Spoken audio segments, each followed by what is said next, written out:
Hi friends, welcome to Sathyam TNPSC. நம்ம இப்போ என்ன பார்க்க போகிறேன்னா, இது 12th standard book 7th lesson அலகு 3 மனித நலன் மற்றும் நோய்கள். இந்த டாப்பிக்லேருந்து நம்ம இப்போது கிளாஸ் பார்க்க போகிறோம். என்னென்னா, இதுக்கு முன்னாடி இந்த லெசன் எங்கெல்லாம் இருக்குன்னா 9th ஸ்டாண்டர்டில் இருக்குது, தென் 10th ஸ்டாண்டர்டில் இருக்குது, 8th ஸ்டாண்டர்டில் இருக்குது, தென் 7th ஸ்டாண்டர்டில் இருக்குது. ஸோ அங்கெல்லாம் போய் படிங்க. தென் முக்கியமாக 11th ஸ்டாண்டர்ட் புக்கும் நீங்கள் படிக்கணும். என்ன தான் உங்களுக்கு நல்லா என்ன தெரியும், எங்கே இருக்குது எப்படின்னு எல்லாமே உங்களுக்கு தெரியும். ஓகே, வாங்க பார்க்கலாம். ஹூ ஒரு கோட் சொல்லியிருக்காங்க. அதை என்னென்னு பார்ப்போம். உடல் நலம் என்பது வெறுமனே நோய்கள் இல்லா நிலை என்று உடல், மனம் மற்றும் சமூக அளவிலான முழுமையான நல்வாழ்வுக்கான நிலையே உடல் நலம் என்பதாகும். இது ஹூவுடைய ஒரு கோட். இனி பொதுவாக மனிதர்களில் காணப்படும் நோய்கள் இதை பற்றி பார்க்க போகிறோம். அதாவது இதில் பாக்டீரியாவால் மனிதனுக்கு ஏற்படக்கூடிய நோய்கள், வைரஸால் ஏற்படக்கூடிய நோய்கள், பூஞ்சியால் ஏற்படக்கூடிய நோய்கள், புரோட்டோசோவாவால் ஏற்படக்கூடிய நோய்கள் அண்டு புழுவினால் ஏற்படக்கூடிய நோய்கள், இதை எல்லாத்தையும் நம்ம பார்க்க போகிறோம். ஸோ இப்போ நம்ம இப்படி பார்த்தோம்னா ஜூமிங் கம்மியாக இருக்குது. ஸோ இதை கொஞ்சம் ஜூமிங் பண்ணி ஃபஸ்ட்டு இந்த பாக்டீரியா மற்றும் வைரஸ் இந்த ரெண்டையும் பார்ப்போம். பாக்டீரியாவால் மனிதனுக்கு ஏற்படக்கூடிய நோய்கள் எவைன்னு பார்ப்போம். சீதபேதி, plague, diphtheria, cholera, typhoid, pneumonia. நல்லா தெரிஞ்சுக்கோங்க, கேட்டு வைப்பாங்க. பாக்டீரியாவால் பரவக்கூடிய நோய்கள் எதுன்னு. பாக்டீரியாவால் பரவக்கூடிய நோய்கள் சீதபேதி, plague, diphtheria, cholera, typhoid, pneumonia. Then வைரஸால் ஏற்படக்கூடிய நோய்கள் சாதாரண சளி, தென் தடிமல், புட்டாளம்மை அதாவது பொண்ணுக்கு வீங்கி, தட்டம்மை, கல்லீரல் அலர்ஜி, டெங்கு காய்ச்சல், சிக்கன் குனியா, சின்னம்மை. வைரஸால் ஏற்படக்கூடிய நோய்கள் சாதாரண சளி, தடிமல் அண்டு புட்டாளம்மை, பொண்ணுக்கு வீங்கி, தட்டம்மை, கல்லீரல் அலர்ஜி, டெங்கு காய்ச்சல், சிக்கன் குனியா, சின்னம்மை. தென் பூஞ்சையால் ஏற்படக்கூடிய நோய்கள் எவைன்னு பார்ப்போம். பூஞ்சை அல்லது ஃபங்கையால் மனிதனுக்கு ஏற்படக்கூடிய நோய்கள் ஹேண்டிடியாக்சிஸ், பாதப்படை. பூஞ்சை நோய் பூஞ்சையால் மனிதனுக்கு ஏற்படக்கூடிய நோய்கள் கேண்டிடியாக்சிஸ், பாதப்படை. புரோட்டோசோவாவால் மனிதனுக்கு ஏற்படக்கூடிய நோய்கள் மலேரியா, அமீபியாசிஸ், ஆப்பிரிக்க தூக்கவியாதி, காலா அசார். புரோட்டோசோவாவால் மனிதனுக்கு ஏற்படக்கூடிய நோய்கள் மலேரியா, அமீபியாசிஸ், ஆப்பிரிக்க தூக்கவேதி, காலா அசார். புழுவினால் அதாவது புழுவின நோய்கள் அஸ்காரியாசிஸ் அண்ட் யானைக்கால் நோய், பைலேரியாசிஸ். அஸ்காரியாசிஸ், இரண்டாவது யானைக்கால் நோய், தென் யானைக்கால் நோய் அல்லது பைலேரியாசிஸ். ஃப்ரெண்ட்ஸ், இது ரொம்ப ரொம்ப இம்பார்ட்டன்ட். இது எது படிக்கலைனாலும் இது படிக்காமல் நம்ம எந்த டிஎன்பிஎஸ்சி எக்ஸாம் போகக்கூடாது. பாக்டீரியாவால் மனிதனுக்கு ஏற்படக்கூடிய நோய்கள் ஒரு வாட்டி கூட சொல்கிறேன். பாக்டீரியாவால் மனிதனுக்கு ஏற்படக்கூடிய நோய்கள் சீதபேதி, plague, diphtheria, cholera, typhoid, pneumonia. வைரஸால் மனிதனுக்கு ஏற்படக்கூடிய நோய்கள் சாதாரண சளி, புட்டாளம்மை அல்லனா பொண்ணுக்கு வீங்கி, தட்டம்மை, கல்லீரல் அலர்ஜி, டெங்கு காய்ச்சல், சிக்கன் குனியா, சின்னம்மை, இளம்பிள்ளை வாதம் அண்டு போலியோ. சின்னம்மை, இளம்பிள்ளை வாதம் அல்லது போலியோ மைலிடஸ். பூஞ்சையால் மனிதனுக்கு ஏற்படக்கூடிய நோய்கள் கேண்டிடியாசிஸ், பாதப்படை. பூஞ்சையால் மனிதனுக்கு ஏற்படக்கூடிய நோய்கள் கேண்டிடியாசிஸ், பாதப்படை. புரோட்டோசோவாவால் மனிதனுக்கு ஏற்படக்கூடிய நோய்கள் மலேரியா, அமீபியாசிஸ், ஆப்பிரிக்க தூக்கவியாதி, காலா அசார். புழுவின நோய்கள் புழுவினால் ஏற்படக்கூடிய நோய்கள் இதில் என்னென்னா அஸ்காரியாசிஸ் அண்ட் யானைக்கால் நோய் அல்லது பைலேரியாசிஸ். ஒரு தடவை கூட சொல்கிறேன். அதாவது பொதுவாக மனிதர்களில் காணப்படும் நோய்கள் பாக்டீரியாவால் எந்தெந்த நோய் ஏற்படும்னா சீதபேதி, plague, diphtheria, cholera, typhoid and pneumonia. வைரஸால் ஏற்படக்கூடிய நோய்கள் சாதாரண சளி, தென் புட்டாளம்மை அதாவது பொண்ணுக்கு வீங்கி, தட்டம்மை, கல்லீரல் அலர்ஜி, டெங்கு காய்ச்சல், சிக்கன் குனியா, சின்னம்மை, இளம்பிள்ளை வாதம் அல்லது போலியோ மைலிடஸ். தென் பூஞ்சையால் ஃபங்கையினால் ஏற்படக்கூடிய நோய்கள் இதில் என்னென்னா கேண்டிடியாசிஸ், பாதப்படை. பூஞ்சியால் ஏற்படக்கூடிய நோய்கள் கேண்டிடியாசிஸ் பாதப்படை. புரோட்டோசோவாவால் ஏற்படக்கூடிய நோய்கள் மலேரியா, அமீபியாசிஸ் அண்டு ஆப்பிரிக்க தூக்க வியாதி, ஹாலா, அசார். இனி புழுவின நோய்கள். புழுவினால் ஏற்படக்கூடிய நோய்கள் அஸ்காரியாசிஸ், யானைக்கால் நோய் அதாவது பைலேரியாசிஸ். ஓகே, இனி நம்ம கொஞ்சம் எக்ஸ்பேன்ஷனாக பார்ப்போம். நம்ம இப்போ பார்க்க போகிறது மனித பாக்டீரியா நோய்கள். மனிதனுக்கு பாக்டீரியா ஏற்படுத்தக்கூடிய நோய்கள் என்னென்னு பார்ப்போம். நோய் சீஜலோசிஸ், தென் அதாவது பேசிலரி சீதப்பேதி. சீஜலோசிஸ் அல்லது பேசிலரி சீதப்பேதி. நோய் ஏற்படுத்தக்கூடிய காரணி சீஜலா சிட்டினம். நோய் தொற்றும் பகுதி நம்மளுடைய குடல். நோய் தொற்றும் பகுதி குடல். பரவு முறை எப்படி பரவுதுன்னா, மலக்கழிவு கலந்த உணவு மற்றும் நீர் அல்லது நேரடியாக வாய் மலம் வழி. ஓகே, தென் பரவு முறை இது ரொம்ப இம்பார்ட்டன்ட் இல்லை, இதுதான் இம்பார்ட்டன்ட். நோய்கள், நோய் காரணி அண்டு தொற்றும் இடம் ரொம்ப இம்பார்ட்டன்ட். தென் சிம்டம்ஸ், அறிகுறி என்னென்னா வயிற்று வலி, நீரிழப்பு, கழிவில் இரத்தம் மற்றும் கோழை காணப்படுதல். சரி, அதுக்கப்புறம் அடுத்த நோய் என்னென்னா புபோனிக் பிளேக் அதாவது கருப்பு மரணம். மனிதனுக்கு பாக்டீரியாவில் ஏற்படக்கூடிய நோயில் ஒன்று என்னென்னா புபோனிக் பிளேக் அல்லது கருப்பு மரணம். இது ஏற்படுத்தக்கூடிய நோய் காரணி என்னென்னா எர்சினியா பெஸ்டிஸ். இந்த புபோனிக் பிளேக் அல்லது கருப்பு மரணத்தை ஏற்படுத்தக்கூடிய நோய் காரணி என்னென்னா எர்சினியா பெஸ்டிஸ். எந்த பகுதி அது தாக்குதுன்னா நிணநீர் முடிச்சு.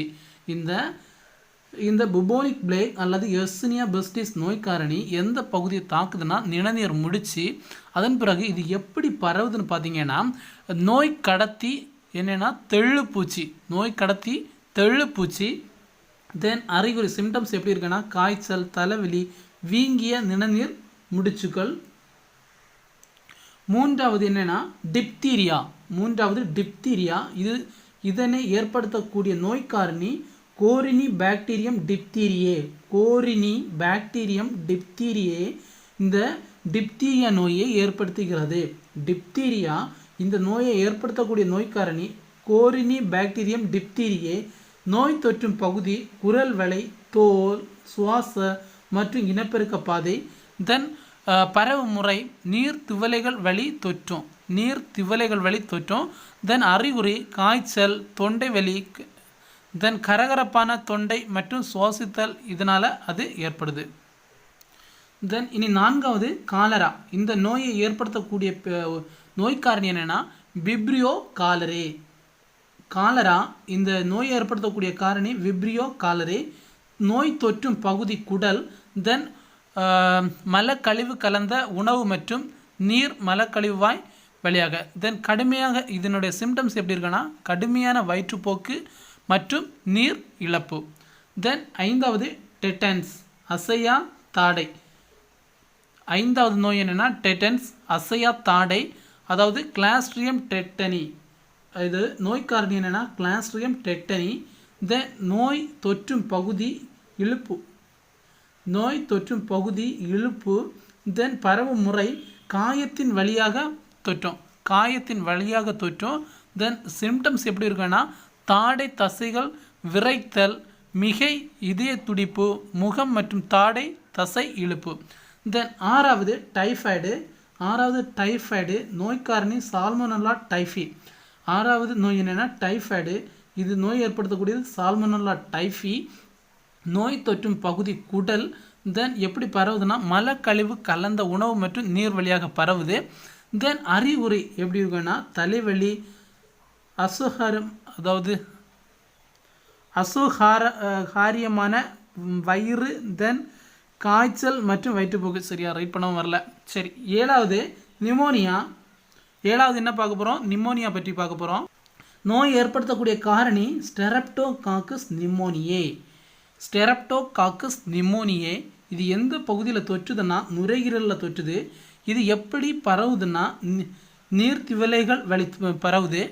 தென் இதனுடைய சிம்டம்ஸ் எப்படி இருக்குன்னா காய்ச்சல், இருமல், வலியுடன் கூடிய சுவாசம் மற்றும் பழுப்பு நிறைந்த சளி. தென் எட்டாவது காச நோய். எட்டாவது நோய் காச நோய். இது ஏற்படுத்தக்கூடிய நோய்க்காரன் என்னென்னா மைக்கோபாக்டீரியம் டியூபர்குலோசிஸ். மைக்கோபாக்டீரியம் டியூபர்குலோசிஸ் நோய் தொற்றும் பகுதி நுரையீரல், தென் நீர் திவலைகள் வழி தொற்று ஏற்படுது. தென் மூக்கின் வழியாக அடர்கோளை வெளியேற்றம். அதாவது இதை பொறுத்த வரைக்கும் மொத்தம் நீங்கள் இந்த நோய்கள், நோய் காரணிகள், நோய் தொற்றும் பகுதி, இந்த மூன்றும் படித்தா போதும். அதாவது இது கொஞ்சம் ஜூமிங் குறைச்சி வச்சுருக்கேன், ஏன்னா உங்களுக்கு கரெக்டாக தெரியாது. அதனால் நீங்கள் படிக்க வேண்டியது நோய்கள், நோய் காரணிகள், நோய் தொற்றும் பகுதி. அதன் பிறகு மனித பாக்டீரியா நோய்கள், இதெல்லாமே மனித பாக்டீரியா நோய்கள், தென் வைரஸ் நோய்கள், பூஞ்சை நோய்கள் எல்லாமே நீங்கள் தனித்தனியாக படிக்கணும். தென் இனி நம்ம படிக்க போகிறது வைரஸ் நோய். இனி மனித வைரஸை பற்றி, அதாவது மனிதனுக்கு வைரஸால் ஏற்படக்கூடிய நோய்களை பற்றி படிக்க போகிறோம். ஃபஸ்ட்டு சாதாரண சளி தடிமல். இது ஏற்படுத்தக்கூடிய நோய் காரணி என்னென்னா ரைனோ வைரஸ். இந்த சாதாரண சளி, காமன் கோல்டு, இதை வந்து ஏற்படுத்தக்கூடிய நோய் காரணி என்னென்னா ரைனோ வைரஸ். நோய் தொற்றும் பகுதி சுவாச பாதை, தென் பரவுமுறை நீர் திவலைகள், அறிகுறி மூக்கடைப்பு, கோழை வெளியேற்றம், தொண்டை வலி, இருமல் மற்றும் தலைவலி. தென் இரண்டாவது புட்டாளம்மை, அதாவது பொண்ணுக்கு வீங்கி. புட்டாளம்மை அல்லது பொண்ணுக்கு வீங்கி நோய்க்காரணி mumps virus, paramyxovirus. Mumps virus, அதாவது இது ஒரு RNA வைரஸ் அல்லது பாராமிக்சோ வைரஸ். நோய் தொற்றும் பகுதி உமிழ்நீர் சுரப்பி, தென் பரவு முறை உமிழ்நீர் மற்றும் நீர் திவலைகள் வழி பரவுது. அறிகுறி மேலெண்ண சுரப்பியில் வீக்கம் ஏற்படுத்துதல். மூன்றாவது தட்டம்மை. மூன்றாவது நோயுடைய நேம் என்னென்னா தட்டம்மை. இந்த நோய் எப்படி ஏற்படுதுன்னா ரூபெல்லா வைரஸ், அதாவது இது ஒரு RNA virus. Paramyxovirus, rubella virus, then paramyxovirus. Then நோய் தொற்றும் பகுதி தோல் மற்றும் சுவாச பாதை, பரவு முறை நீர் திவலைகள். தென் அறிகுறி சிம்டம்ஸ் எப்படி இருக்குன்னா கரகரப்பான தொண்டை, தென் மூக்கு ஒழுகல், இருமல், காய்ச்சல், தோல் கழுத்து காதுகளில் ஏற்படும் சிவப்பு நிற தடிப்புகள். முக்கியமாக படிக்க வேண்டியது நோய் ஏற்படுத்தக்கூடிய காரணி, நோய் தொற்றும் பகுதி. இந்த மூன்றுமே இம்பார்ட்டண்டாக படிக்கணும். தென் இன்னி என்னென்னா கல்லீரல் அலர்ஜி. இனி அடுத்த நோய், நான்காவது நோய் கல்லீரல் அலர்ஜி. நோய் காரணி என்னென்னா ஹெப்பாட்டிட்டஸ் பி வைரஸ். கல்லீரல் அலர்ஜி நோய் காரணி ஹெப்பாட்டிட்டஸ் பி வைரஸ். தென் நோய் தொற்றும் பகுதி கல்லீரல். தென் பரவு முறை பெற்றோர் வழி இரத்த பரிமாற்றம். தென் அறிகுறி கல்லீரல் சிதைவு, மஞ்சள் காமாலை, குமட்டல், மஞ்சள் நிற கண்கள், காய்ச்சல் மற்றும் வயிற்றுவலி. இன்னி என்னென்னா சின்னம்மை நோய். இது ஏற்படுத்தக்கூடிய நோய் காரணி என்னென்னா வேரிசெல்லா சோஸ்டர் வைரஸ். சின்னம்மை இந்த நோயை ஏற்படுத்தக்கூடிய நோய் காரணி வேரிசெல்லா சோஸ்டர் வைரஸ். இந்த நோய் தொற்றும் பகுதி சுவாச பாதை, தோல் மற்றும் நரம்பு மண்டலம். தென் பரவு முறை நீர் திவலைகள் மற்றும் நேரடி தொடர்பு. தென் அறிகுறி லேசான காய்ச்சலுடன் தோல் அரிப்பு, தோல் தடிப்பு மற்றும் கொப்பளம். தென் ஆறாவது நோய் என்னென்னா இளம்பிள்ளை வாதம். ஸோ இந்த நோய் காரணி போலியோ வைரஸ். இளம்பிள்ளை வாதம், இது நோய் ஏற்படுத்தக்கூடிய காரணி போலியோ வைரஸ். நோய் தொற்றும் பகுதி குடல், மூளை, தண்டுவடம். தென் நோய் பரவு முறை நீர்த்திவலைகள், வாய்வழி மலத்தொற்று. தென் அறிகுறி எப்படி இருக்குன்னா காய்ச்சல், தசை விரைப்பு மற்றும் வலுவிழத்தல், பக்கவாதல், சுவாச கோளாறு இதெல்லாமே ஏற்படும். தென் ஏழாவது டெங்கு காய்ச்சல். ஸோ இது ஏற்படுத்தக்கூடிய நோய் காரணம் என்னென்னா டெங்கு வைரஸ் அல்லது பிளேவி வைரஸ். தென் அதன் பிறகு நோய் தொற்றும் பகுதி தோல் மற்றும் இரத்தம். தென் பரவு முறை நோய் கடத்தியான ஏஜிப்டி கொசுக்கள். திடீரென தோன்றும் அதிக காய்ச்சல், தலைவலி, தசைகள் மற்றும் மூட்டுவலினால் இந்த டெங்கு காய்ச்சல் ஏற்படுது. தென் அதன் பிறகு சிக்கன்குனியா. இந்த சிக்கன்குனியா ஏற்படுத்தக்கூடிய நோய் காரணி ஆல்ஃபா வைரஸ் அல்லது டோஹா வைரஸ். ஸோ இது நோய் தொற்றும் பகுதி நரம்பு மண்டலம். தென் பரவு முறை நோய் கடத்தியான ஏடிஸ் ஏஜிப்டி கொசுக்கள். அறிகுறி காய்ச்சல், மூட்டுவலி, தலைவலி மற்றும் மூட்டுகளில் வீக்கம். நம்ம முக்கியமாக படிக்கக்கூடியது நோய்கள், நோய் காரணி, நோய் தொற்றும் பகுதி. இந்த மூன்றும் ரொம்ப இம்பார்ட்டன்ட். மீதி உள்ளது இஷ்டம், இதில் வேண்டாம். நோய்கள், நோய் காரணி மற்றும் நோய் தொற்றும் பகுதி மூன்றும் கரெக்டாக படிக்கணும். இது ரொம்ப இம்பார்ட்டன்ட். வைடால் சோதனை மூலம் டைஃபாய்டு காய்ச்சல் இருப்பதை உறுதி செய்யலாம். அதை தொடர்ந்து பக்கத்தில் ஒரு டேப்லர் காலம் இருக்கு. சாதாரண சளியானது 150க்கும் மேற்பட்ட வெவ்வேறு வகையான ரைனோ வைரஸ்களால் ஏற்படுகிறது. மேலும் அவைகளில் RNA ஜீனோம் தொடர்ந்து திடீர் மாற்றங்களால் மாறிக்கொண்டே இருக்கும் காரணத்தினால் சாதாரண சளிக்கு ஒரு பொதுவான தடுப்பூசி உருவாக்குவதில் மிகுந்த சிக்கல் ஏற்படுகிறது. இது தெரிஞ்சுக்கணும். சாதாரண சளியானது 150க்கும் மேற்பட்ட வெவ்வேறு வகையான ரைனோ வைரஸ்களால் ஏற்படுகிறது. மேலும் அவைகளில் RNA ஜீனோம் தொடர்ந்து திடீர் மாற்றங்களால் மாறிக்கொண்டே இருக்கும் காரணத்தினால் சாதாரண சளிக்கு ஒரு பொதுவான தடுப்பூசி உருவாக்குவதில் மிகுந்த சிக்கல் ஏற்படுகிறது. அதை தொடர்ந்து இன்னொரு பக்கத்தில் ஒரு டேப்லர் காலம் இருக்கு. ஸோ அதை நம்மளும் படிச்சுக்கணும். நிபா வைரஸ் என்பது ஒரு சூனோடிக் வைரஸ் ஆகும். நிபா வைரஸ் என்பது ஒரு சூனோடிக் வைரஸ் ஆகும். இது தொற்று கலந்த உணவின் மூலம் பரவுகிறது. இவ்வைரஸ் தொற்றிய மக்களிடம் அறிகுறிகளற்ற தொற்று முதல் தீவிர சுவாச நோய் மற்றும் இறப்பை ஏற்படுத்தக்கூடிய மூளை வீக்க நோய் வரையிலான வெவ்வேறு நோய்கள் தோன்றுகின்றன. ஸோ இதுதான் அந்த நிபா வைரஸ். சரியா? இதுதான் இந்த நிபா வைரஸ் என்பது ஒரு சூனோடிக் வைரஸ் ஆகும்.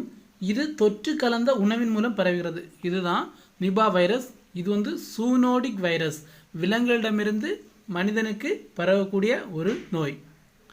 இனி உங்களுக்கு தெரியுமான ஒரு டேப்லர் காலம் இருக்குது. இதில் பாருங்கள்.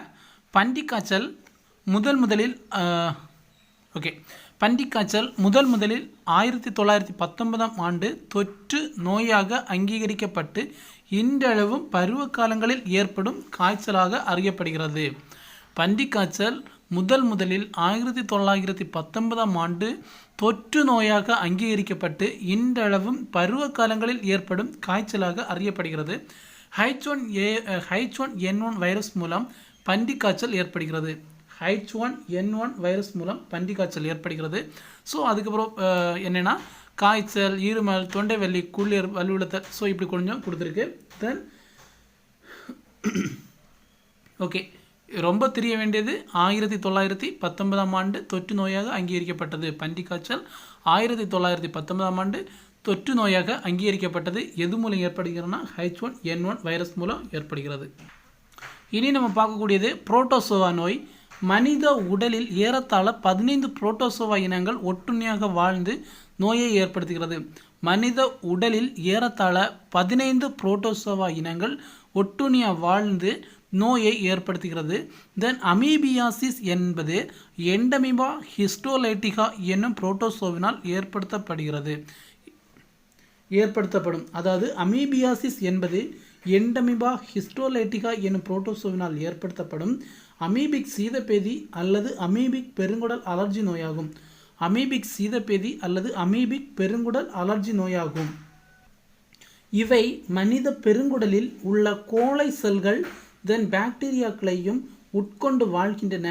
இந்த ஒட்டுண்ணியின் நோய் உண்டாக்கும் நிலை ட்ரோபோசோயிட் ஆகும்.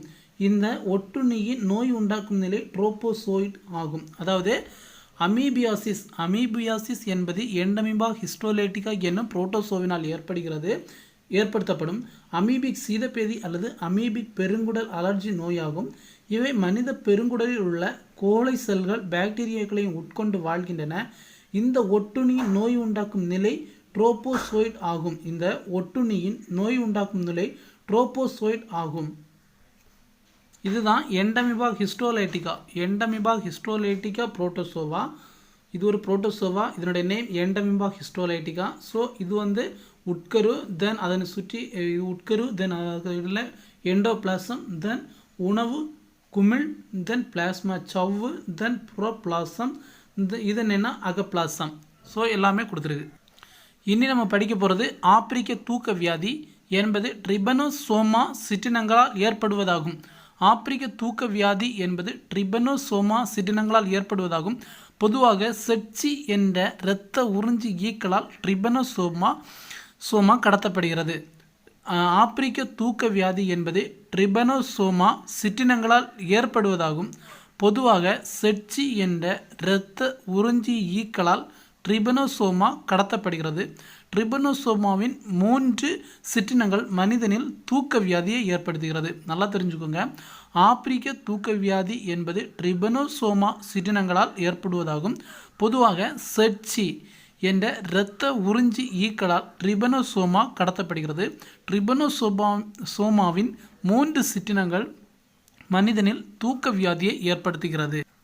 ஸோ மொத்தம் 3 சிற்றினங்கள் இருக்குது. அதில் ஃபஸ்ட்டு என்னென்னா டிகேம்பியன்ஸ், அதாவது கிளாசினா பல்பாலிஸ் என்ற செட்சி ஈக்களிலால் பரவுகிறது. டிகேம்பியன்ஸ் கிளாசினா பல்பாலிஸ் என்ற செட்சி ஈக்களால் பரவுகிறது. இந்த டிகேம்பியன்ஸ் ஆனது கேம்பியன் காய்ச்சல் அல்லது மத்திய ஆப்பிரிக்க தூக்க வியாதியை ஏற்படுத்துகிறது. இந்த டிகேம்பியன்ஸ் ஆனது கேம்பியன் காய்ச்சல் அல்லது மத்திய ஆப்பிரிக்க தூக்க வியாதியை ஏற்படுத்துகிறது. இரண்டாவது வகை டிரோடிசியன்ஸ். இது கிளாசினா மோர்சிடன்ஸ் என்ற வகை செட்சி ஈக்களால் பரவுகிறது. இது அதாவது டிரோடிசியன்ஸ் இது ரோடிசியன் அல்லது கிழக்கு ஆப்பிரிக்க தூக்க வியாதியை ஏற்படுத்துகிறது. டிரோடிசியன்ஸ் கிளாசினா மோர்சிடன்ஸ் என்ற வகை செட்சி ஈக்களால் பரவுகிறது. டிரோடிசியன்ஸ் கிளாசினா மோர்சிடஸ் என்ற செட்சி ஈக்களால் பரவுகிறது. இது ரோடிசியன் அல்லது கிழக்கு ஆப்பிரிக்க தூக்க வியாதியை ஏற்படுத்துகிறது. டி குருசி மூன்றாவது டைப். டி குருசி இது ட்ரையடோமா மெஜிஸ்டா என்ற பூச்சிகளால் பரவுகிறது. இது சாகஸ் நோய் அல்லது அமெரிக்க தூக்க வியாதி என்று அழைக்கப்படுகிறது என்ற நோயை ஏற்படுத்துகிறது. டி குருசி ட்ரையடோமா மெஜிஸ்டா என்ற பூச்சிகளால் பரவுகிறது. இது சாகஸ் நோய் அல்லது அமெரிக்க தூக்க வியாதி என்ற நோயை ஏற்படுத்துகிறது. இனி நம்ம பார்க்க போகிறது காலா அசார் அல்லது வைட்டரை லீஸ்மோனியாசிஸ் என்ற நோய் லீஸ்மோனியா டோனவானி எனும் ஒட்டுண்ணியால் ஏற்படுகிறது. இது ஒரு புரோட்டோசோவா நோய். காலா அசார் அல்லது வைட்டரை லீஸ்மோனியாசிஸ் என்ற நோய் லீஸ்மோனியா டோனவானி எனும் ஒட்டுண்ணியால் ஏற்படுகிறது. இவற்றை மணல் பூச்சி என்ற நோய் கடத்திகள் பரப்புகின்றன. இந்த காலா அசார் அல்லது வைட்டரை லீஸ்மோனியாசிஸ் என்ற நோய் லீஸ்மோனியா டோனவானி எனும் ஒட்டுண்ணியால் ஏற்படுகிறது. இவற்றை மணல் பூச்சி என்ற நோய் கடத்திகள் பரப்புகின்றன. இந்நோயால் எண்டோத்தீலியல் செல்கள் எலும்பு மஜ்ஜை, கல்லீரல், நிணநீர் சுரப்பிகள் மற்றும் மண்ணீரல், இரத்த குழாய் ஆகியவற்றில் தொற்று ஏற்படுகிறது.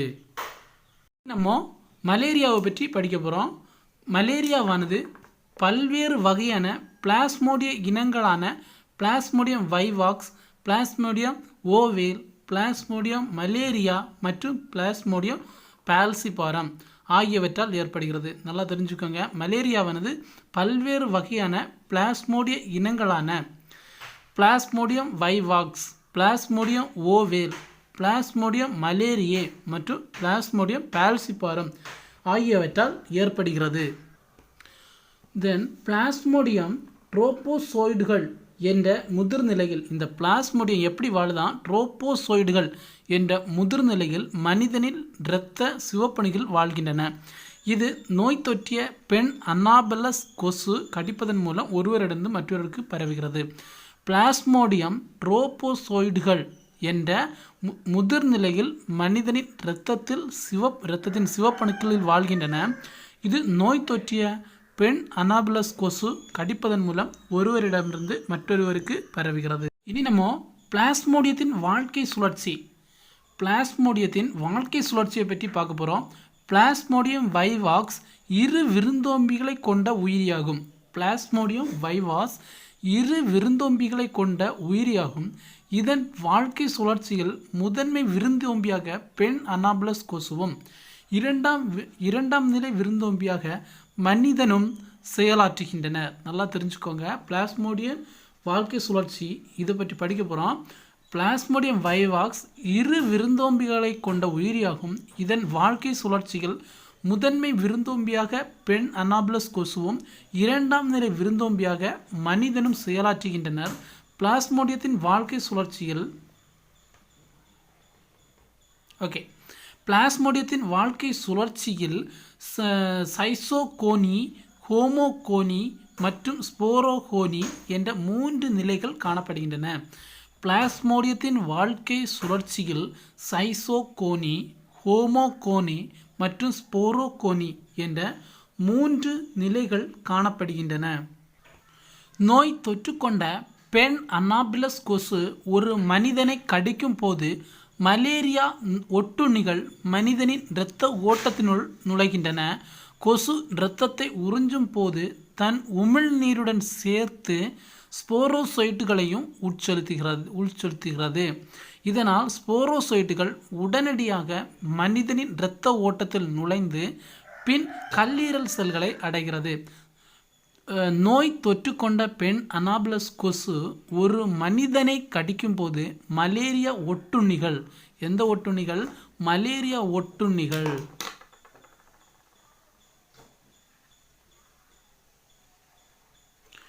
மலேரியா ஒட்டுண்ணிகள் மனிதனின் இரத்த ஓட்டத்தினுள் நுழைகின்றன. கொசு இரத்தத்தை உறிஞ்சும் போது தன் உமிழ்நீருடன் சேர்த்து ஸ்போரோசைட்டுகளை உட்செலுத்துகிறது. இதனால் ஸ்போரோசைட்டுகள் உடனடியாக மனிதனின் இரத்த ஓட்டத்தில் நுழைந்து பின் கல்லீரல் செல்களை அடைகிறது.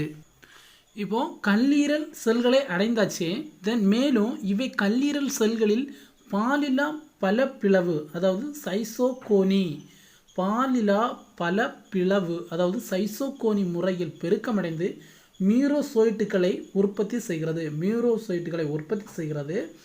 கல்லீரல் செல்களிலிருந்து வெளிவரும் மியூரோசைட்டுகள் இரத்த சிவப்பணுக்களை தாக்குகிறது. கல்லீரல் செல்களிலிருந்து வெளிவரும் மியூரோசைட்டுகள் இரத்த சிவப்பணுக்களை தாக்குகிறது.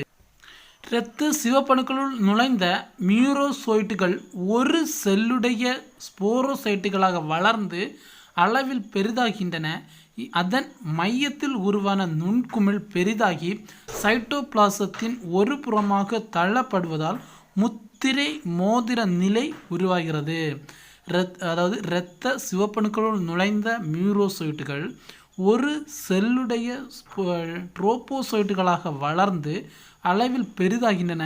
அதன் மையத்தில் உருவான நுண்குமிழ் பெரிதாகி சைட்டோபிளாசத்தின் ஒரு புறமாக தள்ளப்படுவதால் முத்திர மோதிர நிலை உருவாகிறது. பின்னர் ட்ரோபோசைடுகளின் உட்கரு பாலிலா இனப்பெருக்க முறையில் பிளவுற்று சைசாண்டுகளை உருவாக்கின்றன. பெரிய சைசாண்டுகளில் மஞ்சள் நிறத்துடன் கூடிய பழுப்பு நிறமியான எந்த நிறமி? பழுப்பு நிறமி. பழுப்பு நிறமியான சப்னரின் துகள்கள் காணப்படுகிறது. முத்திரை மோதிர நிலையை அடைந்ததுக்கப்புறம் பின்னர் ட்ரோபோசைடுகளின் உட்கரு பாலிலா இனப்பெருக்க முறையில் பிளவுற்று சைசாண்டுகளை உருவாக்கின்றன. பெரிய சைசாண்டுகளில் மஞ்சள் நிறத்துடன் கூடிய பழுப்பு நிறமியான சப்னரின் துகள்கள் காணப்படுகிறது. சப்னரின் துகள்கள் காணப்படுகின்றன. அதன் பிறகு சைசாண்டுகள் பிளவுற்று ஒற்றை உட்கருவை கொண்ட மியூரோசைட்டுகளை உருவாக்கின்றன. சைசாண்டுகள் பிளவுற்று ஒற்றை உட்கருவை கொண்ட மியூரோசைட்டுகள் உருவாகின்றது. இறுதியில் இரத்த சிவப்பணுக்கள் வெடித்து மியூரோசைட்டுகளையும் ஹீமோசின் நச்சினையும் இரத்தத்தில் வெளிவிடுகிறது. இறுதியில் இந்த இரத்த சிவப்பணுக்கள் வெடித்து மியூரோசைட்டுகளையும் ஹீமோசின் நச்சினையும் ஹீமோசின் நச்சினையும் இரத்தத்தில் வெளிவிடுகிறது. மீரோசைட்டுகள் பிற புதிய நல்ல நிலையிலுள்ள சிவப்பணுக்களை தாக்குகிறது. இந்த மீரோசைட்டுகள் பிற புதிய நல்ல நிலையிலுள்ள சிவப்பணுக்களை தாக்கின்றன. மீரோசைட்டுகளை கொண்ட சிவப்பணுக்கள் வெடிப்பதனால் சுழற்சி முறையில் காய்ச்சலும் மற்ற அறிகுறிகளும் ஏற்படுகிறது. இரத்த சிவப்பணு நிலை சுழற்சி தோராயமாக 48 முதல் 72 மணி நேரத்துக்கு ஒரு முறை மீண்டும் மீண்டும் நடைபெறும். இரத்த சிவப்பணு நிலை சுழற்சி தோராயமாக ஒவ்வொரு 48 முதல் 72 மணி நேரத்துக்கு ஒரு முறை மீண்டும் மீண்டும் நடைபெறும். இக்கால அளவானது பிளாஸ்மோடிய இனத்துக்கு ஏற்ப மாறுபடுகிறது. மீரோசைடுகள் திடீரென வெளிப்படுவதால் ஆர்பிசிகள் தாக்கப்படுதல் தூண்டப்படுகின்றன. ஓகே, இரத்த சிவப்பணுக்களின் நிலை சுழற்சி தோராயமாக 48 முதல் 72 மணி நேரத்துக்கு ஒரு முறை மீண்டும் மீண்டும் நடைபெறுகிறது. இக்கால அளவானது பிளாஸ்மோடிய இனத்திற்கு ஏற்ப மாறுபடுகிறது. மீரோசைடுகள் திடீரென வெளிப்படுவதால் ஆர்பிசிகள் தாக்கப்படுதல் தூண்டப்படுகிறது. சில நேரங்களில் மீரோசைட்டுகள் மேக்ரோசைட்டுகளாகவும் மைக்ரோசைட்டுகளாகவும் மாற்றப்படுகின்றன. இவை கொசுவின் உடலினுள் நுழையும் போது பெண் இன செல்லாகவும் ஆண் இன செல்லாகவும் வளர்ச்சியடைகிறது. இவை கொசுவின் உடலினுள் நுழையும் போது பெண் இன செல்லாகவும் ஆண் இன செல்லாகவும் வளர்ச்சி அடைகிறது. கொசுவின் குடலில் பாதிப்படைந்த சிவப்பணுக்கள் உடைவதால் வெளியேறும் ஆண் மற்றும் பெண் இன செல்கள் இணைந்து உகனைட் என்ற இரட்டை மைய கருமுட்டையை உருவாக்கிறது. அதாவது இரட்டை மையனா ஆண் மற்றும் பெண் மைய கருமுட்டையை உருவாக்கிறது. கொசுவின் குடலில் பாதிப்படைந்த சிவப்பணுக்கள் உடைவதால் வெளியேறும் ஆண் மற்றும் பெண் இன செல்கள் இணைந்து உகனைட் என்ற இரட்டை மைய கருமுட்டையை உருவாக்கிறது.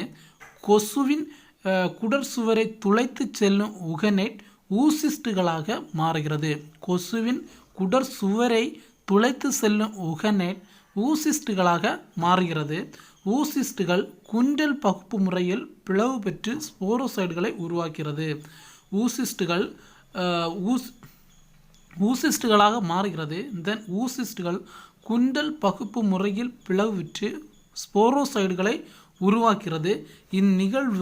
இந்நிகழ்வுக்கு ஸ்போரோகோனி என்று பெயர். அதாவது இன செல்கள் இணைந்து உகனைட் என்ற இரட்டை மைய கருமுட்டையை உருவாக்கிறது. கொசுவின் குடற்சுவரை துளைத்து செல்லும் உகனைட் ஊசிஸ்டுகளாக மாறுகிறது. ஊசிஸ்டுகள் குண்டல் பகுப்பு முறையில் பிளவுற்று ஸ்போரோசைட்டுகளை உருவாக்குகின்றது. இந்நிகழ்வுக்கு ஸ்போரோகோனி என்று பெயர். மலேரியாவானது இரத்த சிவப்பணுக்களில் பாதிப்பை ஏற்படுத்துவது மட்டுமல்லாமல் மண்ணீரல் மற்றும் உள்ளுறுப்புகளையும் பாதிக்கிறது. மலேரியாவானது இரத்த சிவப்பணுக்களில் பாதிப்பை ஏற்படுத்துவது மட்டுமல்லாமல் மண்ணீரல் மற்றும் உள்ளுறுப்புகளையும் பாதிக்கின்றது. மலேரியாவின் அடைப்பு காலம் 12 நாட்களாகும். மலேரியாவின் அடைக்காப்பு காலம் 12 நாட்களாகும். தலைவலி, குமட்டல் மற்றும் தசைவலி ஆகியவை மலேரியாவின் தொடக்க கால அறிகுறிகள் ஆகும். மீரோசைட்டுகள் கீமோசோயின் நச்சு மற்றும் சிவப்பணு சிதைப்பொருட்கள் ஆகியவை ஒத்திசைந்து இரத்த ஓட்டத்திற்குள் வெளியேறுவதனால் நோய்க்கான அறிகுறிகள் தோன்றுகின்றன. அதாவது மீரோசைட்டுகள் ஹீமோசோயின் நச்சு மற்றும் சிவப்பணு சிதைப்பொருட்கள் ஆகியவை ஒத்திசைந்து இரத்த ஓட்டத்திற்குள் வெளியேறுவதனால் நோய்க்கான அறிகுறிகள் தோன்றுகின்றன. இவை மலேரிய வலிப்பு மற்றும் குளிர் நடுக்கம், அதிகப்படியான காய்ச்சல், இவற்றை தொடர்ந்து வியர்த்தல் ஆகியவை ஆகும். அதாவது அவை மலேரிய வலிப்பு என்னும் குளிர் நடுக்கம், அதிகப்படியான காய்ச்சல், இவற்றை தொடர்ந்து வியர்த்தல் ஆகியவையாகும். மலேரியா நச்சானது மேக்ரோபேஜ் செல்களை தூண்டுவதால் வெளியிடும் சிதைவு கட்டி காரணி TNF ஆல்ஃபா மற்றும் இன்டர்லியூக்கின் ஆகியவை காய்ச்சல் மற்றும் குளிரை ஏற்படுத்துகிறது. மலேரியா வலிப்பு என்னும் குளிர் நடுக்கம், அதிகப்படியான காய்ச்சல் ஆகியவற்றை தொடர்ந்து வியர்த்தல் ஆகியவையாகும். தென் மலேரியா நச்சானது மேக்ரோபேஜ் செல்களை தூண்டுவதால் வெளியிடப்படும் கட்டி சிதைவு காரணி TNF ஆல்ஃபா மற்றும் இன்டர்லியூக்ளியன் ஆகியவை காய்ச்சல் மற்றும் குளிரை ஏற்படுத்துகிறது. மலேரியா உருவாவதில் எப்படி தடுக்கிறது அதை பற்றி பார்ப்போம். இதில் ரொம்ப ஒன்றும் இல்லை. நோய் கடத்திகளை அழிப்பதன் மூலம் நோய் கடத்தல். ஸோ இதை ஒன்று ரீட் பண்ணிக்கோங்க. இதில் ரொம்ப ஒன்றும் இல்லை. இதில் ஒன்று மட்டும் இருக்குது. இங்கே பாருங்கள். ஓகே. குளங்கள், நீர்ப்பாசனம், வடிகால், பள்ளங்கள் மற்றும் பல நிரந்தர நீர்நிலைகளில் கம்பூசியா போன்ற கொசுக்களின் இள உயிரிகளை உண்ணும் மீன்களை வளர்க்கலாம். குளங்கள், நீர்ப்பாசனம், வடிகால், பள்ளங்கள் மற்றும் பல நிரந்தர நீர்நிலைகளில் கம்பூசியா போன்ற கொசுக்களின் இள உயிரிகளை உண்ணும் மீன்களை வளர்க்கலாம். தென் அதுக்கப்புறம் முக்கிய இம்பார்ட்டன்ட் பேசிலஸ்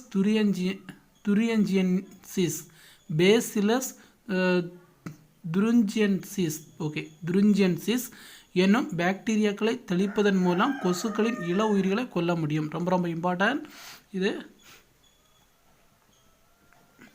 சரி. பேசிலஸ்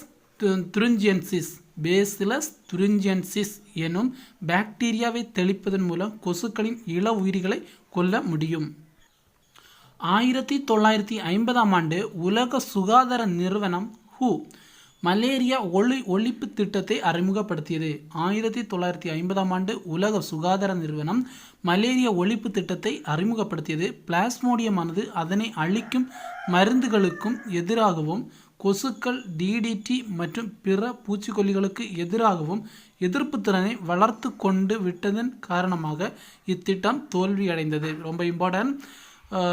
காரணம் ரீசன் கூட கேட்டு வைப்பாங்க. 1950ஆம் ஆண்டு உலக சுகாதார நிறுவனம் WHO மலேரியா ஒழிப்பு திட்டத்தை அறிமுகப்படுத்தியது. பிளாஸ்மோடியமானது அதனை அழிக்கும் மருந்துகளுக்கு எதிராகவும் கொசுக்கள், DDT மற்றும் பிற பூச்சிக்கொல்லிகளுக்கு எதிராகவும் எதிர்ப்பு திறனை வளர்த்து கொண்டு விட்டதன் காரணமாக இத்திட்டம் தோல்வியடைந்தது.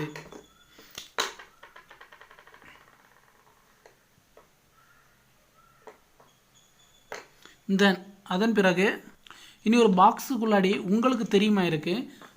அதாவது என்னென்னா, மலேரியா தடுப்பூசி மலேரியாவை தடுக்க பயன்படுகிறது. இது எல்லாருக்குமே தெரிஞ்சதுதான்.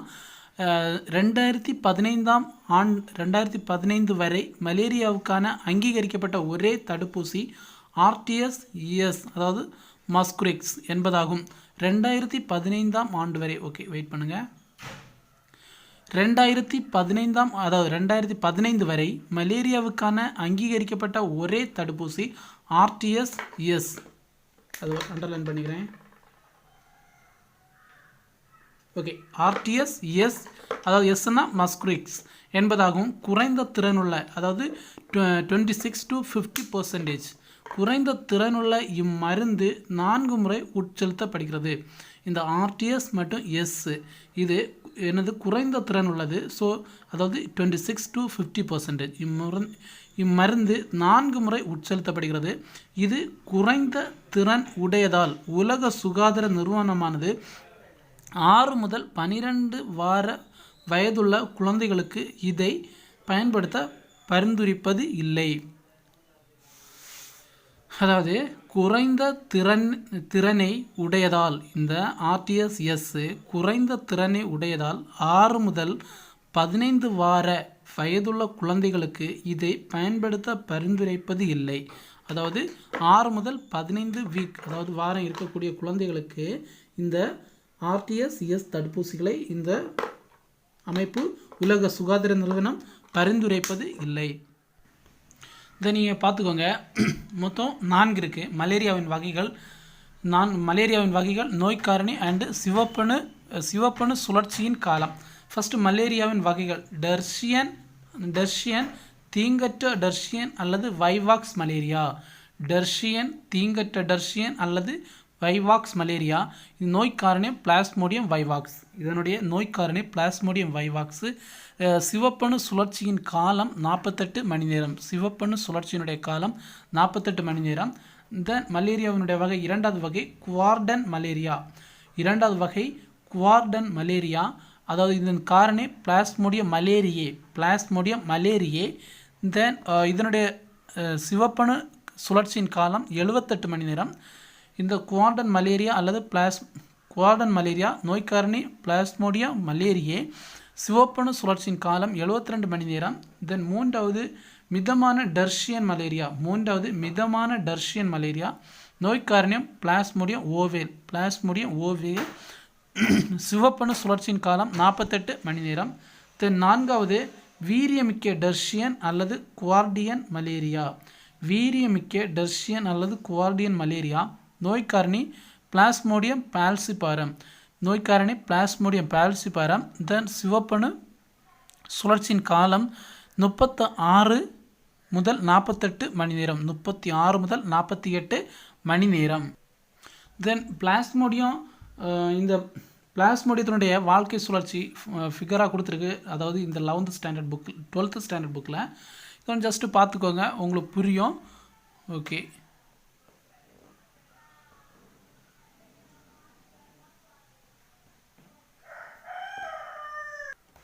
இனி நம்ம பார்க்க போகிறது பூஞ்சை நோய்கள், அதாவது ஃபங்கை டிசீஸ். பாக்டீரியாவுக்கு வெகு காலத்திற்கு முன்பிலிருந்தே பூஞ்சைகள் நோயை உண்டாக்கும் காரணி என அங்கீகரிக்கப்பட்டது. தென் டெர்மட்டோமைக்கோசிஸ் என்பது ட்ரைகோபைட்டான், மைக்ரோஸ்போரம் மற்றும் எபிடர்மோபைட்டான் ஆகிய பூஞ்சை பேரினங்களால் ஏற்படும் தோல் தொற்றாகும். அதாவது டெர்மட்டோமைக்கோசிஸ் என்பது ட்ரைகோபைட்டான், மைக்ரோஸ்போரம், எபிடர்மோபைட்டான் ஆகிய பூஞ்சை பேரினங்களால் ஏற்படும் தோல் தொற்றாகும். படர்தாமரை என்பது மனிதர்களுக்கு தொற்றக்கூடிய சாதாரண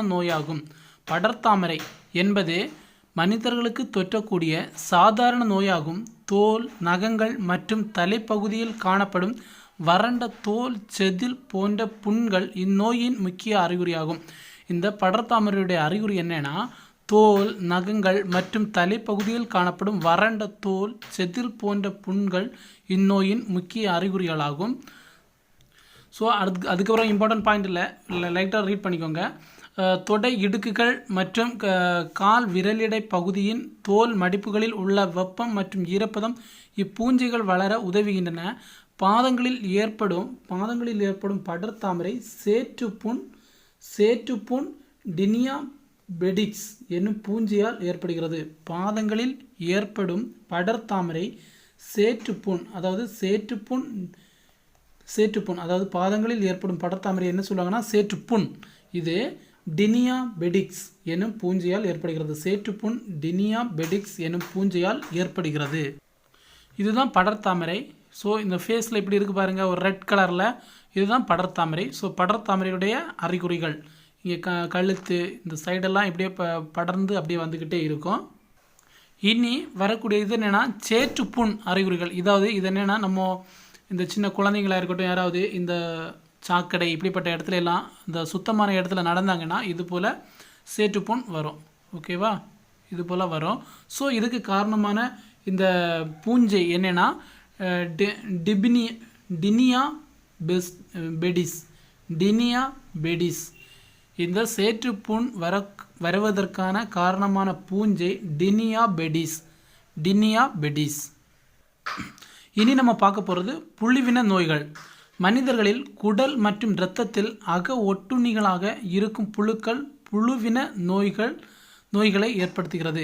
மனிதர்களின் குடல் மற்றும் இரத்தத்தில் அக ஒட்டுண்ணிகளாக இருக்கும் புழுக்கள் புழுவின நோய்களை ஏற்படுத்துகிறது. உருளைப்புழு நோய் மற்றும் யானைக்கால் நோய் ஆகிய இரண்டும் அதிகமாக பரவலாக காணப்படும் புழுவின நோயாகும். உருளைப்புழு நோய் மற்றும் யானைக்கால் நோய் ஆகிய இரண்டும் அதிகமாக பரவலாக காணப்படும் புழுவின நோய் ஆகும். ஸோ இப்போ பார்ப்போம், ஆண் மற்றும் பெண் அஸ்காரிஸ் புழு. இதுதான் ஆண் மற்றும் பெண் அஸ்காரிஸ் புழு. இதாவது பொது புழை அண்டு பீனியல் சிட்டாக்கள் அண்டு வயிற்றுப்புறம் நோக்கி வளைந்த வால், தென் உதடுகளுடன் கூடிய முக்கதிர்வாய், கழிவு நீக்க துளை, தென் பக்கவாட்டு கோடு இதெல்லாமே இருக்குது. இதை பார்த்துக்கோங்க. இதுதான் புழுவின நோயை ஏற்படுத்தக்கூடிய உயிரி. அஸ்காரிஸ் என்பது ஒற்றை விருந்தோம்பி கொண்ட ஒட்டுண்ணி ஆகும். அஸ்காரிஸ் என்பது ஒற்றை விருந்தோம்பியை கொண்ட ஒட்டுண்ணி ஆகும். இதில் பால்வெளி வேறுபாட்டு தன்மை காணப்படுகிறது. குடலில் அக ஒட்டுண்ணியாக வாழும் அஸ்காரிஸ் லும்ப்ரிகாய்ட்ஸ் புழுக்களால் உருளைப்புழு நோய் உண்டாகிறது. குடலில் அக ஒட்டுண்ணிகளாக வாழும் அஸ்காரிஸ் லும்ப்ரிகாய்ட்ஸ் புழுக்களால் உருளைப்புழு நோய் உண்டாகிறது. இவை பொதுவாக புழுக்கள் என்று அழைக்கப்படுகிறது. அதாவது குடலில் அக ஒட்டுண்ணிகளாக வாழும் அஸ்காரிஸ் லும்ப்ரிகாய்ட்ஸ் புழுக்களால் உருளைப்புழு நோய் உண்டாகிறது. இவை பொதுவாக உருளைப்புழுக்கள் என்று அழைக்கப்படுகிறது. தென் யானைக்கால் புழு என்று பொதுவாக அழைக்கப்படும் உச்சரீரியா பான்கிராப்டி எனும் ஒட்டுண்ணியால் யானைக்கால் நோய் உண்டாகிறது. நல்லா தெரிஞ்சுக்கணும். யானைக்கால் புழு என்று பொதுவாக அழைக்கப்படும் உச்சரீரியா பான்கிராப்டி எனும் ஒட்டுண்ணியால் யானைக்கால் நோய் உண்டாகிறது. மனிதர்களில் நிணநீர் நாளங்கள் மற்றும் நிணநீர் முடிச்சுகளில் இவை காணப்படுகிறது. பாலின வேறுபாடு மற்றும் குட்டியினும் தன்மை ஆகிய பண்புகளை கொண்ட இப்புழுவின் வாழ்க்கை சுழற்சி மனிதன் மற்றும் பெண் கியூலஸ் கொசு என்ற இரு விருந்தோம்பிகளை கொண்டு நிறைவடைகிறது. பெண் யானைக்கால் புழுவால் மைக்ரோபைலேரியா லார்வாக்கள் எனப்படும் இளம் உயிரிகள் தோற்றுவிக்கப்படுகின்றன.